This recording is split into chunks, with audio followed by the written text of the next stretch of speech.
الصلاة والسلام عليك يا سيدي يا رسول الله وعلى آلك وأصحابك يا سيدي يا حبيب الله. الصلاة والسلام عليك يا سيدي يا رحمة للعالمين وعلى آلك وأصحابك يا سيدي يا خاتم النبيين. السلام عليكم ورحمة الله وبركاته. ربیع الاول شریف کا مہینہ الحمدللہ شروع ہے اور ہم اپنے پیارے نبی کریم خاتم النبیین رحمت عالم صلی اللہ علیہ وآلہ وسلم کی عظیم سیرت طیبہ، آپ کے مختلف شانوں کے پہلو وہ ڈسکس کر رہے ہیں چند دنوں سے۔ آج کے درس میں ہمارے پیارے کریم آقا خاتم النبیین صلی اللہ علیہ وآلہ وسلم کی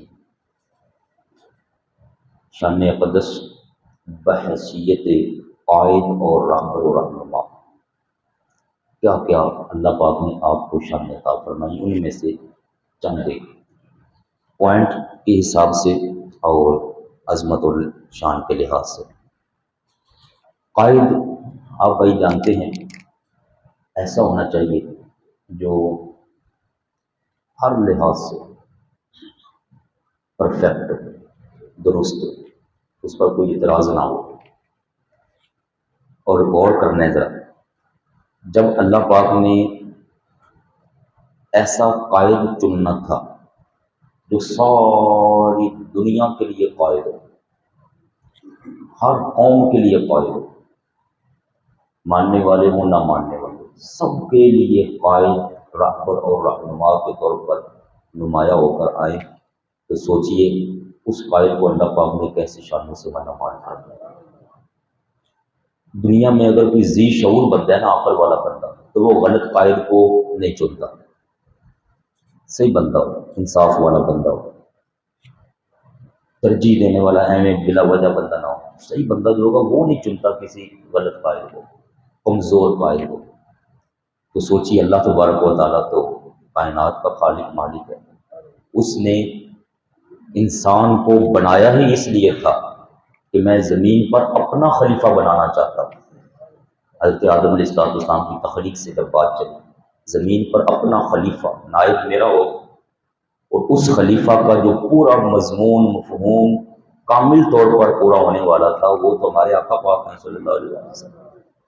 تو کیسی شانوں کے ساتھ پھر آپ کو نوازا، کیا کیا آپ کو صلاحیتوں سے مالا مال فرمایا، اس کے لیے ذرا غور کیجیے۔ پہلی کوالٹی میں ذکر کرنے لگا ہوں جو قائد میں ہونی چاہیے، رہبر و رہنما میں ہونی چاہیے، صادق اور امین والی۔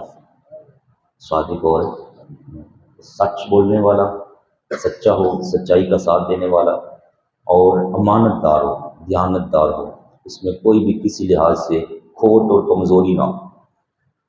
نبی ہونے کا اعلان اللہ تعالیٰ نے 40 سال کے بعد کروایا ہے پیارے نبی کریم علیہ السلام سے، لیکن جو 40 سال سے پہلے والی زندگی مبارک ہے، اس ساری زندگی مبارک میں اللہ تعالیٰ نے ہمارے آقا پاک کی شان صادق اور امین کا پورے آس پاس کے ایریوں میں چرچا کروایا، مشہور کروایا، لوگوں کو پتہ چل جائے۔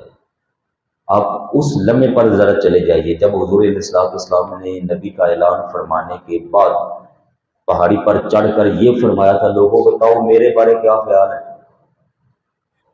اور پوچھ رہے ہیں آپ آمنے سامنے ان لوگوں سے جنہوں نے زندگیاں گزاری آپ کے درمیان، آپ نے ان کے درمیان۔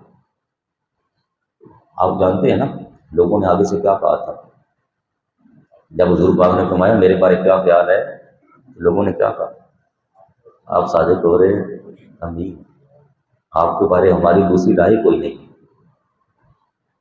تب آپ نے فرمایا تھا اگر تم پہلے سے میرے بارے یہ یقین رکھتے ہو تو پھر سن لو، میں یہ فرماتا ہوں کہ اللہ وحدہ لا شریک، بس ایک ہی ذات ہے۔ آپ نے پوری مثال دے کر یہ واضح فرمایا تھا، اگر میں یہ فرما دوں کہ ادھر سے دشمن حملہ آور ہونے والا ہے تو کہنے لگے آپ فرمائیں گے تو مان لیں گے، آپ پر ہمیں یقین ہے، آپ پر اعتماد ہے، آپ ہیں، آپ جیسا کوئی نہیں ہے جس پر ہم ایسا اعتماد کریں۔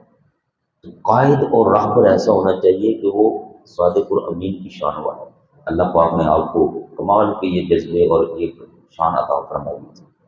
پھر قائد اور جو راہبر رہنما ہوگا اس کے اندر ایک بڑی کوالٹی ہے کہ وہ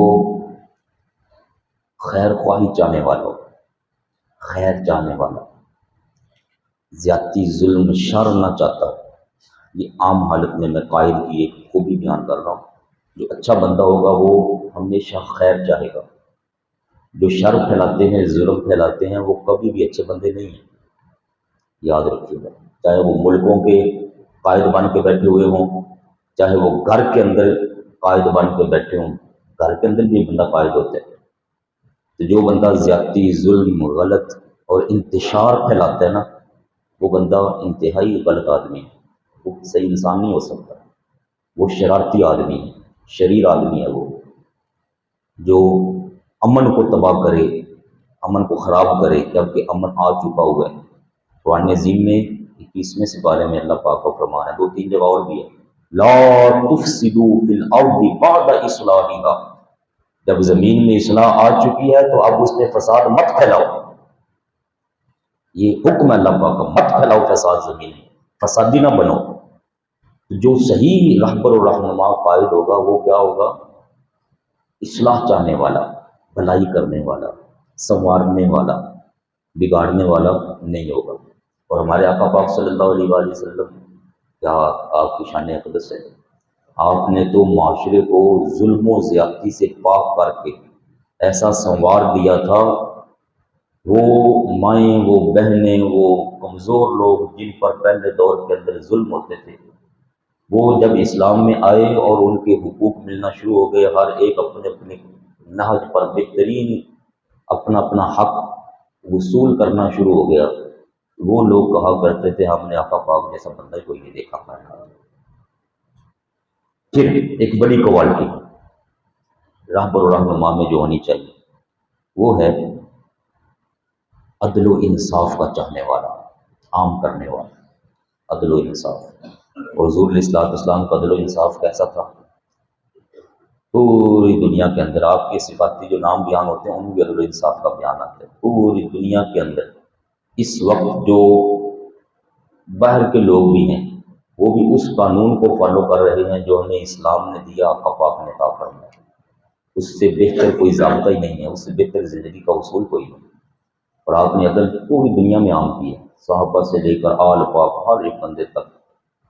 کسی بھی لحاظ سے آپ نے ترجیحی بنیادوں پر نیچے اوپر کسی کو زیادتی کے زمرے میں نہیں جانے دیا کہ چلو اس کو اوپر لے جاؤ، اس کو نیچے لے جاؤ، ایسا نہیں ہے۔ سب کو حقوق عطا فرمائے برابر کا۔ اس پر قرآن عظیم نے کئی آیات طیبات حضور پاک کی شان میں آئی، میں صرف ایک بات اس میں سے آپ بھائیوں کو عرض کرتا ہوں۔ سورہ الاعراف آیہ مبارکہ نمبر 158 میں اللہ تعالیٰ فرماتا ہے میں نے اپنے پاک نبی علیہ الصلوۃ والسلام کی یہ جتنی بھی قائدانہ صلاحیتیں ہیں، صفات ہیں، شانیں ہیں، ان کا ذکر صرف قرآن مجید میں ہی نہیں بلکہ پہلے تورات اور انجیل کے اندر بھی نازل فرمایا ہوا تھا کہ میں جس پاک نبی علیہ السلام کو اپنا حبیب بنا کے سارے رسولوں کا رسول بنا کے بھیجوں گا، وہ ان شانوں کے مالک ہوں گے۔ میں صرف وہ عرض کرتا ہوں تعداد کے لحاظ سے، ذرا وہ سنیے گا۔ فرمایا یتبعون الرسول، میں ایسے رسول محبوب کو بھیجوں گا جس کے لوگ سارے تابع ہوں گے، کسی علاقے والے کو نہیں ہوگا کہ جناب وہ اپنا نظام بنا لینا، سب نے میرے پیارے رسول علیہ الصلوۃ والسلام کے تابع ہونا ہے، چاہے کوئی پہلے کے یہودی ہوں، پہلے کے عیسائی ہوں، بعد والا کوئی بھی بندہ ہو، سب نے اس پاک نبی علیہ السلام کے ماتحت ہو کے رہنا ہے، تابع ہو کے رہنا ہے۔ وہ رسول جن کا ذکر یہ اپنے پاس تورات انجیل کے اندر بھی لکھا ہوا پاتے ہیں، موجود ہے، تو وہ اس شان کے ساتھ آئیں گے۔ یأمرهم بالمعروف، وہ اچھائی پھیلانے والے ہوں گے، نیکیوں کا حکم کرنے والے۔ یہ آگے پہلی کوالٹی اس لحاظ سے، جو قائد ہوگا وہ نیکیوں کو عام کرے گا، برائیوں کو عام نہیں ہونے دے گا۔ وَيَنْهَاهُمْ عَنِ الْمُنْكَرِ، برائیوں کو مٹائے گا، برائیوں کو ختم کرے گا، وہ چاہے کسی بھی ادارے کی برائی ہو، قائد برائیوں کو مٹانے والا ہوگا، ختم کر ڈالے گا۔ وَيُحِلُّ لَهُمُ الطَّيِّبَاتِ، پاکیزہ چیزیں حلال فرمائیں گے۔ وَيُحَرِّمُ عَلَيْهِمُ الْخَبَائِثَ، خبیث ناپاک گندی چیزوں کو منع فرما دیں گے، حرام فرما دیں گے۔ وَيَدَعُ عَنْهُمْ إِصْرَهُمْ، یہ میں نے آگے ایک علیحدہ پوائنٹ بھی لکھا ہوا ہے کہ جو اچھا قائد ہوتا ہے وہ کبھی بھی اپنی رعایا پر سخت حکم لاگو نہیں کرتا، یہ اچھے قائد کی کوالٹی ہے۔ تو اللہ پاک نے یہاں فرمایا وَيَدَعُ عَنْهُمْ إِصْرَهُمْ، فرمایا میرے حبیب رسول اکرم اس شان کے ساتھ آئیں گے کہ جو لوگوں پر سخت حکم ہوں گے، سخت معاملات ہوں گے، وہ سارے کے سارے ختم کر دیں گے۔ جو ان کی گلوں کا ٹوپ بن چکے ہوئے ہوں گے ان کو بھی ختم کر ڈالیں گے، ان کے لیے نرمیاں دینے والے ہوں گے۔ اور میں نے آپ کو پہلے درس میں یہ بات سنائی تھی، پیارے نبی کریم صلی اللہ علیہ وآلہ وسلم کا فرمان علی شان، یہ صحیح مسلم شریف کے اندر ہے۔ حضور علیہ الصلوۃ والسلام نے ارشاد فرمایا ان اللہ لم یبعثنی معنتا اور متعنتا، اللہ تعالیٰ نے مجھے مشقت دینے والا بنا کر نہیں بھیجا اور لوگوں کی لغزشیں تلاش کرنے والا مجھے بنا کر نہیں بھیجا، وَلَٰكِن بَعَثَنِي مُعَلِّمًا مُيَسِّرًا، میں تو معلم اور آسانیاں دینے والا بنا کر بھیجا گیا۔ اس لیے میں نے وہ جملہ بولا تھا کہ حضور علیہ السلام نے فرمایا میں نے اپنے امتیوں کو کوئی سخت حکم دیا ہی نہیں، کوئی سخت حکم نہیں دیا جو ان کی گردنوں پر دشوار ہو اور میں ان پر لاگو کر دوں۔ فرمایا میں نے کوئی سخت حکم نہیں دیا اپنے امت کو، جو حکم بھی دیا ہے آسانی والا ہے، نرمی والا ہے، محبت والا ہے، پیار والا ہے، ان کی کمزوریوں کو، ان کی زندگیوں کو، ان کے نظام کو، سب کو دیکھ کر میں نے کہا کہ ایسا ایسا حکم ہونا چاہیے۔ جہاں مجھے محسوس ہوا کہ یہ حکم سخت ہے، فرمایا میں نے وہاں اللہ پاک سے گزارش کر کے نرمی کو 50 نمازیں فرض ہوئیں، بار بار بار بار بار بار یا اللہ بڑی زیادہ ہے، مہربانی فرما۔ اللہ پاک نے 5 کر دی بار بار کے نظام سے، اور پھر رحمت کیسی، فرمایا امتی پڑھیں گے 5، ان کو ثواب 50 ہی کا عطا فرماتا ہے۔ مسواک کے بارے آپ نے فرمایا کہ میں چاہتا ہوں ہر وضو کے ساتھ، جب بھی بندہ نماز کے لیے وضو کرے ہر وضو کے ساتھ فرض ہونا چاہیے، یہ میں چاہتا تھا۔ تو پھر میں نے کہا کہ یہ ہر وضو کے ساتھ فرض کر دیا نا کہ میرے امتیوں پر دشواری ہو جائے، لیکن میں ترغیب دیتا ہوں کہ مسواک کیا کرو، فرض نہیں فرمایا۔ کیسی محبت ہے یہ۔ تراویح کی نماز حضور علیہ السلام نے صرف 3 دن بعد جماعت کروائی تھی، صحابہ چوتھے دن بھی آ گئے، حضور آپ آئے نا، فرمایا مجھے خوف لائق ہو گیا تھا کہ جس طرح تمہارا شوق ہے اس کے بعد جماعت نماز پڑھنے کا، کہیں یہ نماز فرض ہی نہ کر دی جائے۔ میں اس لیے آیا ہی نہیں ہوں، اگر میں آ جاتا اور فرض کر دی جاتی تو میرے امتیوں پر مشکل ہو جاتی۔ اتنے ایسے مسائل ہیں، یہ میں نے 1-2 مثالیں دی، فرمایا میں نے سخت حکم نہیں آنے دیا اپنے امتیوں پر۔ تو جو اصل قائد راہ پر رہنما ہوتا ہے وہ دیکھتا ہے نرمی والے معاملات نظام کو، تاکہ سسٹم صحیح بھی رہے اور دشواری کندھوں کا بوجھ نہ بن جائے کسی پر۔ پھر آپ صلی اللہ علیہ وآلہ وسلم کی ایک بڑی شان اللہ پاک نے بیان فرمائی قائدانہ صلاحیتوں کے حوالے سے، فرمایا جو صحیح قائد ہوگا وہ کبھی بھی ایسا نہیں کرے گا کہ یہ اپنا حکم سوچا اور فوری طور پر اس کو نافذ کر دیا، ایسا نہیں کرے گا، بلکہ وہ مشاورت سے کام لے گا، مشاورت۔ اور اللہ تعالیٰ نے اسپیشلی طور پر حضور اقدس صلی اللہ علیہ وآلہ وسلم کو حکم دیا تھا، اے میرے پیارے حبیب صلی اللہ علیہ وسلم، آپ اپنے امتیوں کے ساتھ، اپنے صحابہ کے ساتھ مشاورت فرمایا کیجیے، اپنے صحابہ کے ساتھ مشاورت فرمایا کیجیے۔ اس میں 2-3 اس آیت مبارکہ میں 3-4 پوائنٹ ہیں، ان میں سے صرف ایک یہ خاص ہے جو میں آپ بھائیوں کو سنا رہا ہوں، وَشَاوِرْهُمْ فِي الْأَمْرِ، اپنے صحابہ کے ساتھ آپ مشاورت فرمایا کیجیے۔ حالانکہ حضور علیہ السلام کی رہنمائی کون فرماتا ہے؟ خود اللہ تبارک و تعالیٰ، اور وہی اللہ پاک فرما رہا ہے کہ ان سے مشورہ لیا کیجیے۔ پھر بڑی دفعہ ایسے ہوا کہ حضور پاک نے صحابہ کے مشورے پر عمل بھی کیا۔ یہ لے کر چلنا، اس کو کہتے ہیں اپنے اصحاب کو، اپنی ٹیم کو اپنے ساتھ ملا کر چلنا، یہ قائد کی صلاحیت ہوتی ہے۔ پھر آپ صلی اللہ علیہ وآلہ وسلم نے ہمیں سب سے بڑا جو قائد کے لیے ایک نظام دیا ہے، وہ ہے میرے پیارے بھائیوں، جو کہے اس کو کر کے دکھائے، قول اور فعل میں مطابقت، قول اور فعل میں مطابقت۔ ایسا نہ ہو کہ کہے کچھ اور کرے کچھ، وہ بندہ صحیح بندہ نہیں ہوتا دنیا میں، جو کہتا کچھ ہے اور کرتا اس کے الٹ ہے۔ ہمارے جو سسٹم میں لوگ پائے جاتے ہیں وہ اس طرح کے ہیں، کہتے کچھ ہیں کرتے کچھ ہے، جھوٹ بولتے ہیں، فراڈ کرتے ہیں، دوسروں کے جذبات کے ساتھ کھیلتے ہیں، ان کے ذہنوں کو کوفت کے اندر، تکلیف کے اندر مبتلا کرتے ہیں، ٹینشن دیتے ہیں، سختیاں برتتے ہیں لوگوں کے ساتھ، جس وجہ سے ان لوگوں کے ساتھ پیار کوئی نہیں ہوتا۔ سب کا جو بھی ایسے لوگوں کے ساتھ جڑا ہوا ہوتا ہے نا، اپنے ہی مفاد کی خاطر لگے ہوتے ہیں، فائدہ لیتے ہیں اپنا۔ اور حضور علیہ الصلوۃ والسلام، پیارے آقا کریم علیہ الصلوۃ والسلام نے لوگوں کے جسموں پر حکومت نہیں کی ہے، آپ نے لوگوں کے دلوں پر حکومت فرمائی ہے، دل جیتے ہیں آپ نے۔ وہ لوگ جو پہلے دور کے اندر حضور پاک کے خلاف میدان میں آ جایا کرتے تھے جنگیں کرنے کے لیے، آپ نے اپنی محبت قائدانہ صلاحیتوں سے ایسا ان کو نوازا کہ وہ بھی ایک دن آپ کی بارگاہ میں ہاتھ باندھے کھڑے ہو گئے۔ صحیح مسلم شریف روایت میں نے رات کو پڑھی، فرمایا کرتے تھے وہ لوگ جو پہلے جنگوں میں مقابلے میں کہتے تھے یا رسول اللہ صلی اللہ علیہ وسلم، ایک لمحہ وقت ایسا ہوتا تھا کہ آپ کا گھر، آپ کوئی ذات اقدس کے بارے ہمارا ذہن یہ تھا کہ جو نقصان پہنچے وہ آپ کو پہنچے، جو زیادتی ہو وہ آپ کے گھر کے ساتھ ہو، ایسی کیفیت ہمارے دلوں میں تھی۔ لیکن اب یہ ہے کہ ساری دنیا کے گھروں میں سے سب سے پیارا گھرانہ ہمیں آپ کا لگتا ہے، سب سے اعلیٰ ذات، محبت والی ذات وہ آپ کی لگتی ہے۔ کریم آقا علیہ الصلوۃ والسلام نے فرمایا کذالک، جب دل میں ایمان آتا ہے تو پھر میں ایمان والوں کے سامنے ایسے ہی ہوتا ہوں۔ جہاں ایمان نہیں ہوگا وہ لوگ ہوں گے میرے خلاف برا سوچنے والے، جہاں ایمان ہوگا فرمایا وہ اپنے آپ کو پیچھے لے جائیں گے، مجھے اپنے سے بھی آگے لے کر آئیں گے۔ یہ ہیں وہ کوالٹیاں خاص چاندے جو ہونی چاہیے ایک اچھے قائد میں۔ اللہ پاک نے ہمارے آقا پاک کو ساری شانوں سے نوازا ہوا، لقد کان لکم فی رسول اللہ اسوۃ حسنہ۔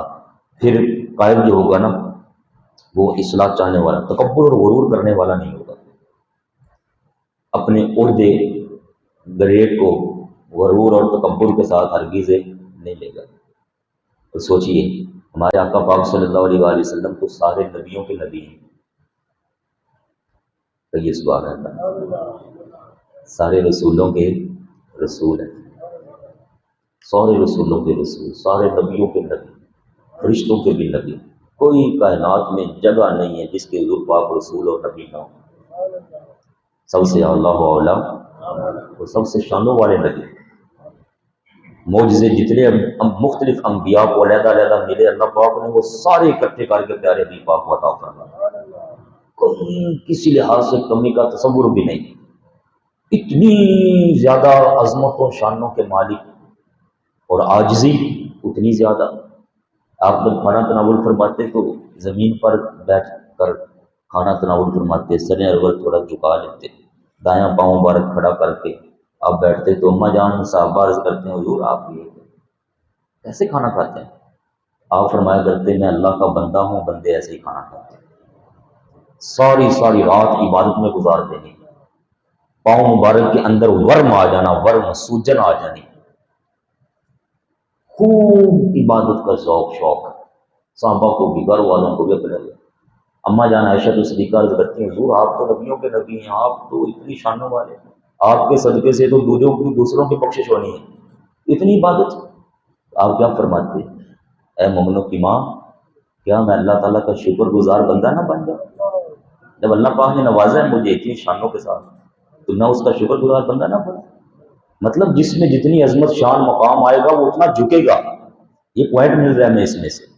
جو صاحب علم ہوگا، صحیح آدمی ہوگا، دنیا کی آپ میں ہمارے حساب سے بات کر رہا ہوں، وہ سمجھے گا نا کہ یار میرے اوپر کرم نوازی اللہ تعالیٰ کی، وہ غرور میں نہیں آئے گا۔ اور جس میں کچھ نہیں ہوگا وہ پھر کہے گا ہاں اچھا تیری ضرورت کیوں ہوئی میرے نام گل کر دی تو ہونا کون ہے بھائی، وہ پھر اپنے آپ کو غرور و تکبر میں لے جائے گا۔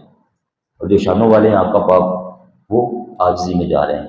عبادت کرنا، یہ جو میں نے لفظ بولا نا قول اور فعل میں تضاد نہیں ہوگا، ایک شان، اس میں یہ رہبر و رہنما کے لیے پوائنٹ ملا تو وہ پہلے خود کر کے دکھائے گا، پھر آگے دوسروں کو بھی کہا کرے گا۔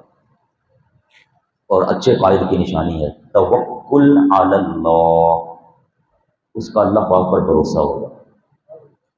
پھر ایک کوالٹی ہے استقامت، یہاں کافی ساری اور بھی لکھی ہیں لیکن وقت کی مناسبت سے میں نے رکا۔ استقامت، مضبوطی، عزم کے اندر استقلال، ڈاواں ڈول نہیں ہوگا بندہ جو صحیح قائل ہوگا، جس کو پتہ ہے کہ میں حق پر ہوں، وہ بندہ مضبوط ہوگا، یار نہیں اب نہیں تو چلو کل سے، لیکن مجھے معلوم ہے کہ میں حق پر ہوں۔ اور ہمارے پیارے کریم آقا علیہ الصلوۃ والسلام جیسی استقامت کائنات میں کسی کے پاس نہیں۔ اس پر علیحدہ مضمون یہ حضور پاک کی استقامت کیسی تھی، یہ ایک علیحدہ ٹاپک ہے، بڑا زبردست، بڑے واقعات، بڑے کمال کی قرآن پاکیات اللہ پاک نے اتاری۔ الٹا ہمیں فرمایا ہے کہ تم بھی میرے حبیب کی طرح مضبوط ہو کے کھڑے ہوئے ہو، جیسے وہ میرے لیے کھڑے ہو گئے۔ ایک وقت وہ تھا کہ اکیلی ذات اقدس کو مکہ پاک میں نماز نہیں پڑھنے دی جا رہی تھی خانہ کعبہ کے پاس، اور حضور پاک کھڑے رہے کھڑے رہے کھڑے رہے، چلتے رہے چلتے رہے چلتے رہے، نظام کو ترتیب دیا۔ ایک وقت آیا کہ آپ خانہ کعبہ کو فتح کر کے وہاں پر دروازے میں ایسے کر کے کھڑے ہیں اور لوگوں سے پوچھتے ہیں بتاؤ میرے بارے کیا خیال ہے۔ وہ کافروں سے پوچھا آپ حضور علیہ الصلوۃ والسلام نے، بس وہی میرے بارے کی خیال ہے۔ وہ آگے سے کیا کہتے ہیں، حضور ہم نے ہمیشہ آپ کو نرم مزاج پایا، محبت کرنے والا، نرمیاں دینے والا پایا، عفو و درگزر کرنے والا پایا۔ آج بھی ہمارا یہی خیال ہے کہ آپ ہمارے ساتھ شفقت کا معاملہ فرمائیں گے، آپ رحمت فرمائیں گے ہمارے اوپر۔ آپ نے پھر آگے سے رحمت کرتے ہوئے فرمایا جاؤ لا تصریب علیکم اليوم، جو حضرت یوسف علیہ السلام نے اپنے بھائیوں سے فرمایا تھا میں آج تم سے پوچھوں گا بھی نہیں کہ تم نے جو کیا تھا جب کیا تھا میرے ساتھ وہ کیوں کیا تھا، جاؤ میں نے تم سب کو معاف فرما دیا۔ اللہ یا رسول اللہ صلی اللہ علیہ وسلم، یہ ہے ایک اچھے قائد کی قائدانہ صلاحیتوں میں سے ایک پوائنٹ، نرم خود مزاج۔ اللہ پاک وما ارسلناک الا رحمۃ للعالمین، یہ کوالٹی ہے، شان ہے۔ اللہ تعالی ہمیں حضور پاک کی قائدانہ صلاحیتوں کا فیض نصیب فرمائے، آقا پاک کے اس فیض سے ہمیں مالا مال فرمائے۔ اس کے فیض سے بندہ اپنے گھر کو بھی صحیح چلا پاتا ہے، پھر جہاں جہاں اس کو جتنا دائرہ کار وسیع ہوتا جائے اس کے ماتحت لوگوں کا، وہ پھر اس کو صحیح ترتیب دے سکتا ہے، اچھے انداز کے ساتھ چلا پاتا ہے، جب ان قائدانہ صلاحیتوں کا نور بندے کو عطا ہو جائے۔ دعا کریں اللہ تعالیٰ ہمیں بھی اس سے مالا مال فرمائے۔ پوائنٹ بڑے سارے ہیں لیکن میں نے یہ وقت کی مناسبت سے مین آپ بھائیوں کو سنا دی۔ اب ایک معجزہ شریف سنیے گا، آیات طیبات بڑی ہیں، حضور پاک کی رسالت کے حوالے سے، نبی رسول ہونے کے حوالے سے بڑی شانیں ہیں۔ کریم آقا صلی اللہ علیہ وآلہ وسلم صلح حدیبیہ کے موقع پر آپ کے ساتھ کوئی 1500 صحابہ کرام موجود تھے جب وہ واقعہ پیش آیا۔ یہ کل پرسوں میں نے آپ بھائیوں کو سنایا تھا، مشورے کے لحاظ سے ازواج کے ساتھ مشورہ، جب آپ نے وہ جانور ذبح کیا، حل کروا کے تو واپس شریف لائے، وہ والا واقعہ سارا اس میں ہوا تھا۔ یہ بخاری شریف کے اندر 6-7 جگہ پر موجود ہے یہ والی روایت۔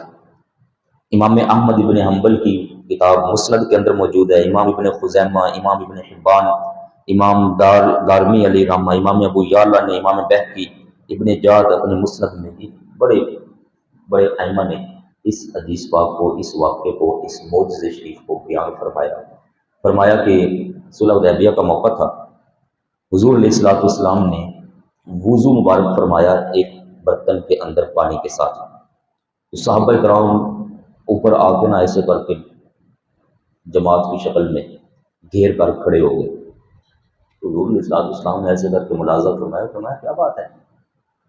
عرض کی حضور صرف پانی یہی ہے جو آپ کے پاس ہے، نہ ہمارے پاس پینے کے لیے پانی ہے نہ ہمارے پاس وضو کے لیے پانی ہے، اور ابھی آپ نے وضو فرما لیا ہے تو یہ جو تھوڑا سا پیچھے کوئی قطرے 2-4 بچے ہوئے ہیں نا، بس یہی پانی ہے ہمارے پاس، پورے لشکر کے پاس۔ ایک روایت یہ ہے، دوسری روایت میں ہے کہ جب آپ نے وضو فرمایا تو ایک صحابی ہے، حضور پانی ختم ہو گیا، مشکل آ گئی ہے آپ کے سارے صحابہ پر، تو آپ نے فرمایا تھوڑا سا پانی لے آؤ کسی برتن میں، وہ لے کر آ گئے، یہ اب دونوں روایتیں مل گئی۔ تو کریم آقا علیہ الصلوۃ والسلام نے کیا فرمایا،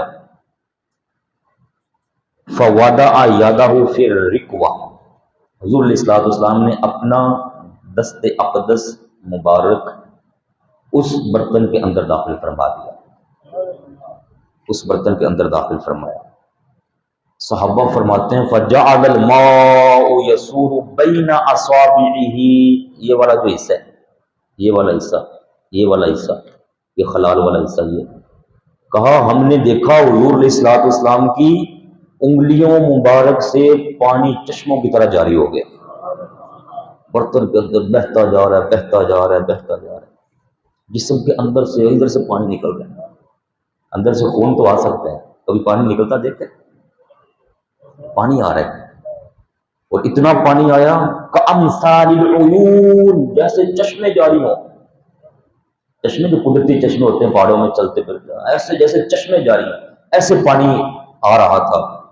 فرمایا فشربنا، ہم نے رج رج کے پانی پیا، وتوضانا، اور ہم نے وضو مبارک فرمایا، برتن بھر لیے، لے گئے سواریوں کو، ہر جگہ جس جس کو ضرورت تھی سب کو پانی پلایا۔ تو جب یہ روایت بیان فرما رہے تھے نا حضرت سیدنا جابر بن عبداللہ رضی اللہ تعالیٰ عنہ، تو ان سے پوچھا ان کے شاگرد نے کہ کم تم کتنے افراد تھے جب یہ سارا ہوا ہے؟ آپ فرمانے لگے لو کننا مئۃ الف لکفانا، اگر ہم 1,00,000 بھی ہوتے تو وہ پانی ہمارے لیے کافی ہو جاتا، لیکن کننا 15 مئہ، ہم 1500 افراد تھے۔ افراد کتنے تھے؟ 1500، اور پانی یہاں سے آ رہا ہے، ایسی شان ہمارے آقا پاک صلی اللہ علیہ وسلم۔ کہیے ذرا سبحان اللہ۔ اللہ حضرت نے اس پر لکھا ہے نور کے چشمے لہرائیں دریا بہے، نور کے چشمے لہرائیں دریا بہے، انگلیوں کی کرامت پہ لاکھوں سلام، صلی اللہ علیہ وآلہ وسلم۔ آج اس امتی کو حیا کرنی چاہیے جو کلمہ پڑھتا ہے اور اوپر سے کہتا ہے میں حضور میرے جیسے ہی تھے جی، بس تھوڑا جا فرق رہ گیا ہے کہ ادھر نبوت آ گئی تو ساڈے کول نبوت کو بس ایسا ہی کوئی فرق ہے۔ اس کو حیا کرنی چاہیے، سوچنا چاہیے کہ یہ کیا کہتے ہیں۔ اللہ تعالیٰ ایسے لوگوں کو بھی ہدایت نصیب فرمائے اور سمجھ عطا فرمائے۔ اللہ تعالیٰ حضور پاک کی عظیم محبتوں کے ساتھ ہمارے دلوں کو مالا مال فرمائے۔ اپنے بچوں کو، اپنے گھر والوں کو یہ ساری چیزیں بتایا کریں۔ آپ جو سن کے جاتے ہیں آپ سمجھے مبلغ ہیں، مجھے امید ہے آپ ضرور سناتے ہوں گے۔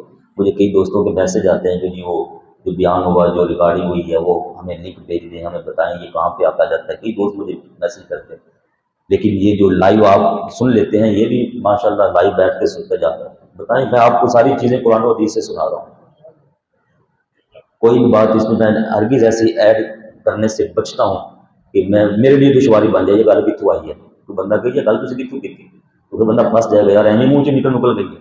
میں کوشش کرتا ہوں بچوں، میں آپ بھائیوں کو وہ بات پہنچاؤں جو واقعی قرآن و حدیث سے، قرآن عظیم، قرآن و حدیث، قرآن و حدیث، اور اس کی روشنی میں جو پوائنٹ ملتے ہیں وہ پوائنٹ میں عرض کر دیتا ہوں۔